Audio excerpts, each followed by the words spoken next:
Hello, hi guys, good morning. In this video, we're gonna see linked list random node. Before starting, just a random request to you guys. If you like the video, then please hit the like button. It too helps me a lot.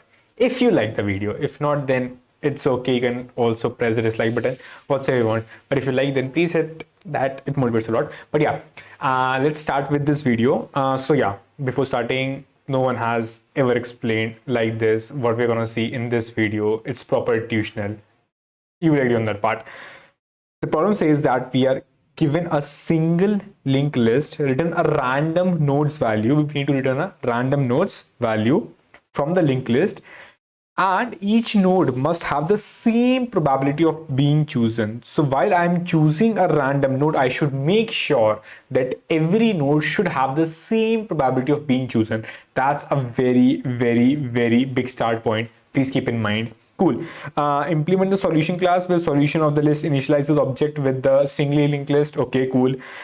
Then we have a get random function which choose a which choose a node randomly from the list and returns its value. And especially all the nodes of the list should be equally likely to be chosen, which means the probability of choosing every node from the list should be same. Cool. Let's see the example very quickly. We have 1, 2, 3, 4. So solution will initialize this linked list, which means that it will become something like as 1, 2, 3. Then get random will need to find a random value out of this whole list. So it can result in anything, but we need to make sure that it is. If let's say here it is saying 1 is the random value, but it should make sure that 1 when being chosen, it should have the same probability as if we have chosen 2 or 3. Cool. So basically if we have 3 elements, so choosing one element out of 3 elements, what's the probability? It's 1 by 3. Very simple, right? Choosing one element out of 3 elements, the probability is 1 by 3. I can just choose any element with a probability of 1 by 3 and just write down here.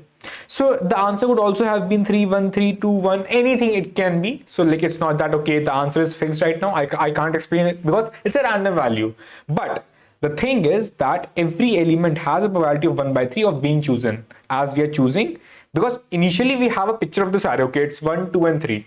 So I can easily say, okay, the probability of choosing any element or any index out of this particular vector, it's 1 by 3. So I can choose any element. And that's the whole intuition of this question. See, it's just the part. We will see every part of this problem. So if we have this linked list, then we can easily make a vector or an array out of it, and we can choose an index randomly. And when you choose an index randomly, so its probability of being chosen will be 1 by n, and thus I can just return the value at that particular index. And as the constraints are pretty low, so everything would work, and it would give the thing in O of n time because I'm iterating on my linked list, and O of n space because I am making an extra array or vector, because I need to iterate on the index. Kind of, I just choose a random index which has a probability of being chosen as 1 by n, and I just put that value. Let's see the code quickly. So basically here we made the vector out of the linked list. Cool. And when it is made, we are choosing a random index and returning the random index value, and make sure that it has the same probability of being chosen as rest of the n elements, which means every element has a probability of choosing being 1 by n. So the condition which was marked here, all the nodes of the list should be equally likely to be chosen, is valid. And we choose a node randomly from the list, it's also valid. So we returned it. Cool. Now, okay, it's done, space and time is done, but the follow-ups, let's see the follow-up. First follow-up was, what if the linked list is extremely large and its length is unknown to you? Firstly, you might not see, okay, what's extremely large, what is unknown, how it can be possible, but I'll tell. Second point was, could you solve this efficiently without the extra space? As you can easily see that I choose an extra space right here. So if just the follow-up 2 was there, so I can just follow these steps. Okay, I can just pre-count the length of the linked list, because ultimately what I was doing was I was making my linked list as a vector and then seeing, okay, random index out of all the n indexes and just returning that index value. So rather than making into a vector, I can just iterate on this length of the linked list, choose a random number between 0 to n minus 1, because I have this length which is n. I can choose a random number between 0 to n minus 1. Now I have this random index I, which is this particular value. I can just traverse back on this linked list from head to tail and stop at this particular index and return the value. So here we just reduce the space complexity, and as we're iterating on this particular whole list, linked list, so its time is O of n. Okay, one follow-up is done. What was the next follow-up? Next follow-up was, what if the length is unknown? What does it mean? It means that, let's say it's a stream of numbers which is never ending, or maybe it is that, okay, you are being provided with a chunk of numbers. Let's say I gave you 5 numbers, after that I give you 8 numbers, after that I give you 9 numbers, but you never know what is coming up, right? Now you have to find. Oh, so I explained you what does it mean. It just means that you are given n numbers. Let me change the color. You are given n numbers and suddenly a number again comes. So now what you will do, you will just firstly that, okay, it's gone, it's done. You can't have it now. The only thing which you have right now is this particular thing. Now you want to find, okay, what will be that a random element chosen, because ultimately the probability needs to be 1 by n, because it is being chosen from these n elements. So we need to make sure, okay, if it would have been chosen from here and if it is chosen from here, it should have the same probability. Let's see much with a better example. I have these n elements. Now this one element comes. So as this is an upcoming element, so now we have to make sure that the probability of the chosen element, which is this particular chosen element, it should be 1 by n. As we said that the particular element being chosen, it should have the same probability, which means that when the element would have been coming from here, let's say you forget the blue part, let's say it is not here, let's say it's not here, if it would have been from here, and we know n elements, we need to choose one element out of it randomly, so we will choose every element after by the probability of 1 by n, right? But now suddenly one element came out of nowhere. Now if for now, you know, okay, I have these n plus 1 elements right now, so now the probability of being chosen is n plus 1 by n plus 1, right? Because it's an upcoming element. But earlier, when the blue part was not here, so you knew that it was 1 by n. Now with this upcoming element, it became 1 by n plus 1. But you will say, okay, Aryan, but you said one thing, right? Every element, see, this particular one thing I said, all the nodes of the list should be equal likely to be chosen. Here in this case, you are saying, okay,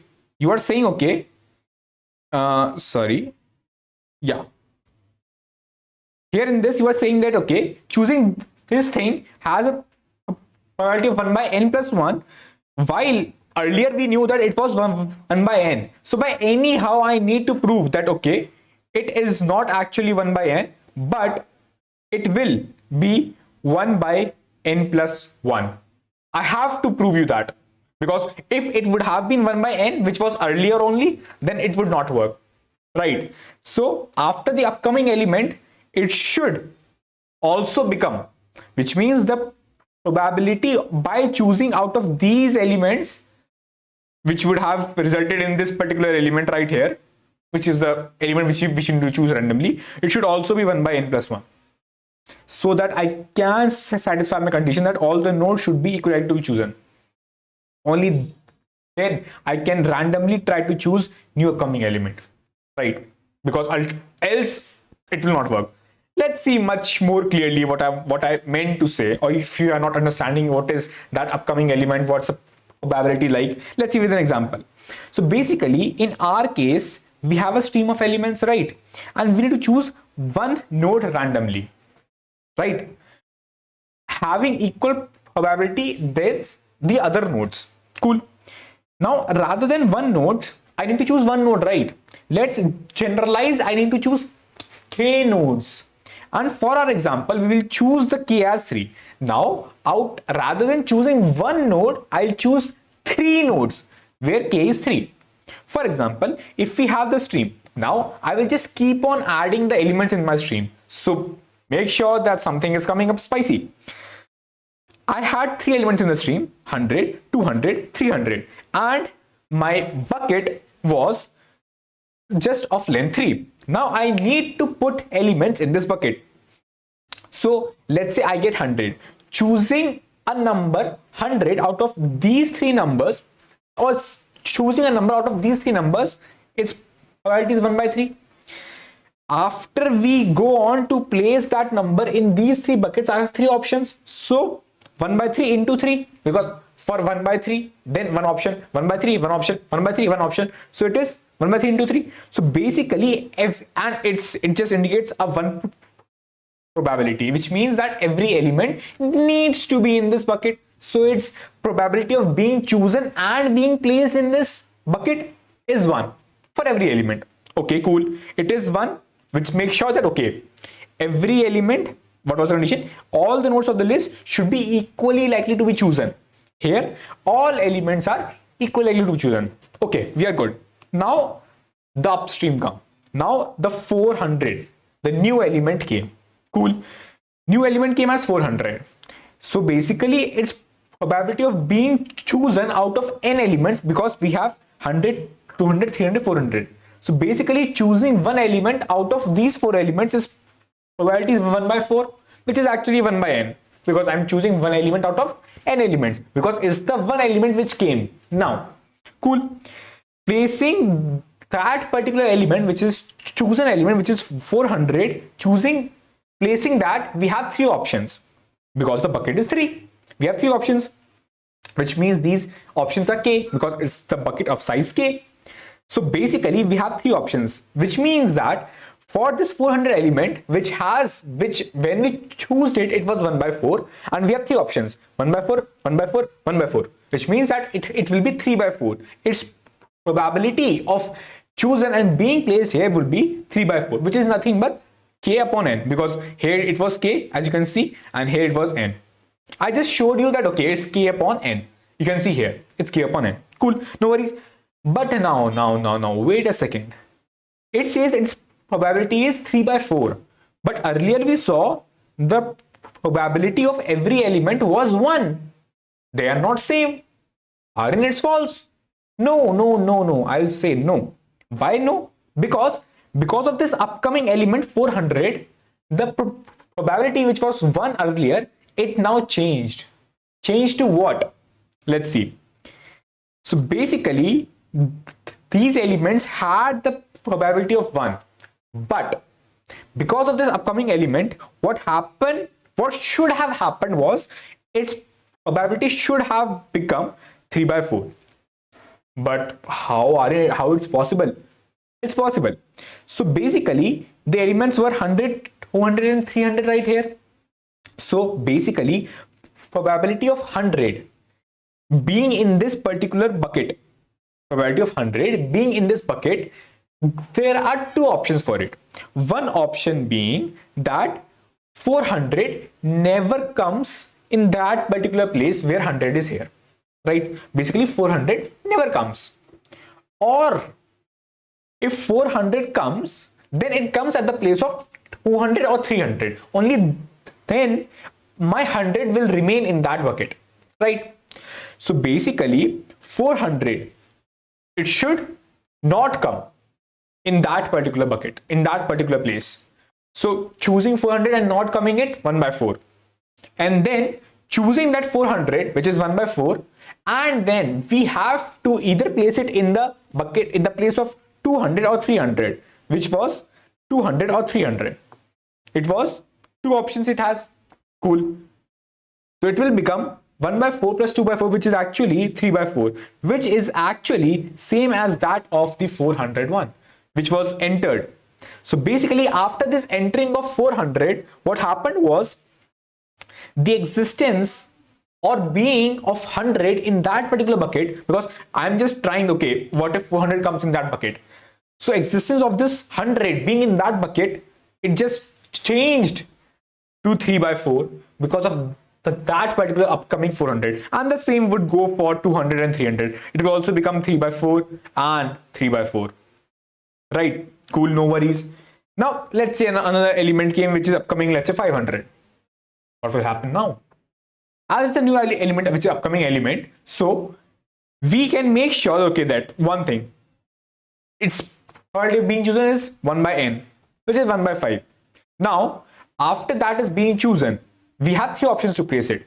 So it's just as earlier we saw, it's 3 upon 5, which is k upon n. Cool, no worries. But now, earlier its probability was 3 upon 4. We saw, right? It was 3 upon 4 earlier, all the elements which was in the bucket. While because of the upcoming element, it should have been 3 by 5. Is it really? Let's see. So basically, we need to see, okay, 100 being placed in that bucket, what is the probability right now? So basically, 500 being chosen, but not being placed there. It is 1 by 5 into 1. 500 being chosen and being placed in the place of remaining places, which is 300, 400. So that 100 will remain in that bucket. I just wanted 100 to remain in that bucket. What is the existence of 100 in that bucket? It will be 1 by 5 because I need to choose 500, and I just replaced what? 300 and 400, and it can be randomly. I just purposely changed it from 100 to 100, 300 because I know it can be anything random. Cool, no worries. It just became 3 by n, which is actually the same as when 500 came. So now it's actually what it is called. It's called a reservoir sampling. Reservoir sampling, it states that it's a randomized algorithm which is used to select k, which was the bucket size for us, out of n samples. N was the stream, and as I said, I never knew from the starting it was 3, 4, 5, but I just went on moving and moving in the stream, and still everything worked perfectly, where n is usually large or unknown. In our example, we never knew what was n was. Earlier, here n was 3, then an element came, it became 4, then an element came, it became 5. So it just kept on increasing. And it is what is reservoir sampling. I hope that you guys got it. It's very simple code is, we initialize the head, then we just initialize, okay, the current, basically the current will move on up till the end of this particular thing. Now, up till I just move in my particular linked list, and every time at the ith index, basically this particular thing is just moving at the index of this particular linked list. Cool. Randomly choose that element, because here I was choosing 500 randomly. Cool. I just choose randomly, and I just choose it should come or not.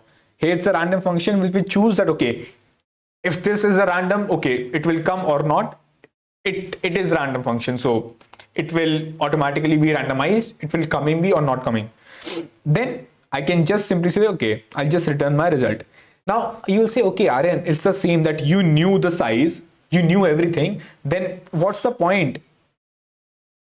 Firstly, before moving, here I choose a node randomly. In my example, I showed you that you can choose number of buckets which was k as random. So basically in our case we had to choose a node randomly, a node which means one node, and thus my k is 1. Cool, no worries. But why was that needed? Because I already knew the size and everything. I just say one thing. What if that we had another linked list with another head, let's say. Then I initialized my another current and then iterated in another loop. Then still it would have work, because the reservoir sampling helps us to elaborate conditions on the basis of chunks and not particular like whole thing. We can break things in chunks and we can just process the same thing again and again, and it will work. And thus I can just add another loop, another element, or another anything, and still the answer would be correct without needing to iterate on this previous loop. So I hope that you guys got it. The video has gone a bit lengthy, but yeah, it was very important for me to explain why this was needed, how did we got the intuition. I never started with what is reservoir sampling and what is all that stuff. I just intuited in the last, okay, it is called reservoir sampling, what we are doing. And yeah, ultimately we got the answer. So if you guys liked it, then do the like button, it helps, motivates a lot. And see you in the next video. Goodbye, take care.